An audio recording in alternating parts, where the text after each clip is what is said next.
What to do if you hydroplane. Hydroplaning can be a scary experience, but the good news is if you stay calm and follow the right steps, you can regain control of your vehicle safely. Hydroplaning happens when a layer of water gets between your car's tires and the road. This causes your tires to lose traction, making it feel like your car is sliding uncontrollably.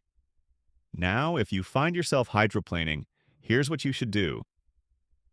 Number 1. Stay calm. First, don't panic. I know it's easier said than done, but staying calm is the key to reacting correctly. Number 2.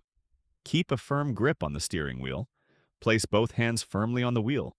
This will help you stay in control of your steering. Number 3. Keep your wheels straight. Resist the urge to turn the wheel. Turning the wheel while hydroplaning can cause your car to spin out once your tires regain traction. Keep your wheels as straight as possible. Number 4. Ease off the gas pedal.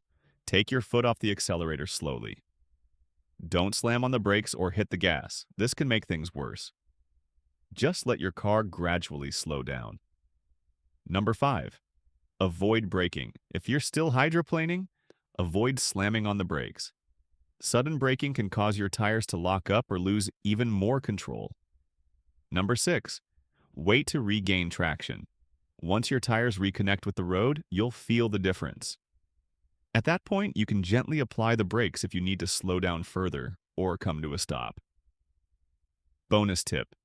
To reduce the chances of hydroplaning, drive at safe speeds, especially in wet conditions.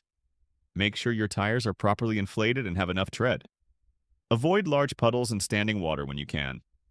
And that's it. If you hydroplane, remember, stay calm, keep your wheels straight, ease off the gas, and avoid braking until you regain control. Following these steps will help you handle the situation safely and confidently.